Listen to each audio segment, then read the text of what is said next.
L'information à 13 h, c'est sur ATV. Aujourd'hui, nous sommes au marché couvert de Fort-de-France où Jean-Luc Mélenchon, le candidat à la présidentielle, est venu ici en visite en Martinique. Monsieur Mélenchon, vous voit très proche des Martiniquais au marché couvert où c'est quand même assez vivant. Quelles sont leurs principales requêtes?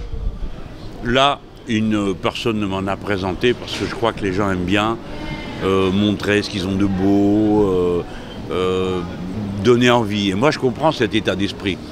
Vous savez, les gens simples aiment leur travail. Les importants, souvent, ne savent pas ça.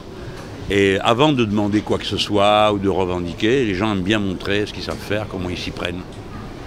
Voilà. Alors, après, bon, moi, j'y ai un intérêt. C'est que je regarde et je vérifie si certains scénarios auxquels j'ai pensé sont viables ou pas. Un d'entre eux en particulier, c'est qu'on relocalise l'agriculture.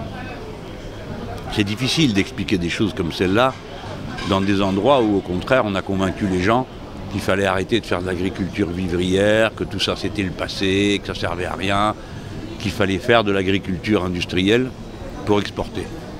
Dans le marché, évidemment, ce sont des produits locaux. Donc c'est intéressant. Quand on fait le tour, on voit qu'on a de quoi, pas forcément avoir une souveraineté alimentaire, une autonomie alimentaire, mais on pourrait. C'est très important de le savoir. Nous avons pris, quand nous voulons changer la production et l'échange pour avoir un modèle écologiquement soutenable, il ne faut jamais qu'on oublie de dire aussi que ça implique le changement des consommations. Souvent, c'est la chose qu'on ne dit pas. D'accord. Vous avez d'autres priorités aussi, j'imagine, pour la Martinique et pour la Guadeloupe, notamment au niveau de la formation des jeunes? C'est-à-dire que mon point de vue est un renversement complet de celui qui a été dominant pendant 10 ans ou 15 ans. Ma force, c'est que vous pouvez faire le bilan d'un modèle. Voilà, ça ne marche pas. Vous le savez tous. Les enfants sont obligés de partir des îles pour aller travailler en métropole en espérant qu'ils y trouvent du travail, ce qui est un déchirement pour toutes les familles et pour ceux qui partent. Dans les îles, on sait mieux qu'ailleurs que l'exil est une souffrance. En métropole, souvent les gens l'oublient. Comment ça se fait qu'il n'y a pas un seul lycée maritime ici? Le dernier qui a amené un BTS dans cette île, c'est moi. J'étais ministre de l'enseignement professionnel, c'était il y a 15 ans. D'accord? C'était un BTS de commerce. Où sont les BTS électromécaniques? Où sont maintenant systèmes automatisés? Où c'est tout ça? Pourquoi on ne l'a pas fait? Il y a vraiment des raisons de se fâcher. Et à partir du moment où on forme, je vous résume d'une formule. Les autres vous demandent de leur livrer des bananes, moi je vous demande de m'amener des ingénieurs.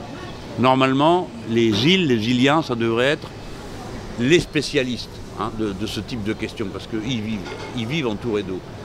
Et ça, la preuve a été faite qu'on pouvait y arriver, par exemple en mettant en œuvre un plan d'autonomie énergétique pour une île. Mais pas juste le marquer au bas d'une page, oui, on va le faire peut-être si on a le temps. Non, en faire planifier. C'est aussi une question écologique qui est quand même assez conséquente, que ça fait partie d'une autre de vos priorités. Ben, c'est le chapitre 2. Le premier, c'est une constituante, c'est-à-dire changer la règle du jeu politique dans notre pays. Et le chapitre 2, c'est la planification écologique. Voilà. Il faut vraiment que les gens comprennent que ça ne peut pas continuer comme ça. Justement, pour la Martinique, quelles sont les priorités au niveau écologique? Ça, c'est vous qui le savez. C'est pas moi qui vais vous dire par quoi vous commencez. Déjà, vous commencez par arrêter de tout dégueulasser. Donc arrêtez de mettre des intrants chimiques dans les cultures. Je suis scandalisé par ce qui s'est passé sur la banane. C'est un scandale total qu'un produit qui était interdit ailleurs ait été utilisé ici dans des conditions pareilles. Mais ce n'est pas le seul aspect.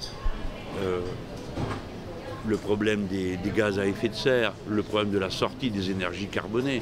Merci Monsieur Mélenchon. Plus d'informations ce soir dans l'édition de 19 h de Sabrina Doré. Moi, je vous laisse avec mes confrères de BFM TV pour l'information nationale et internationale.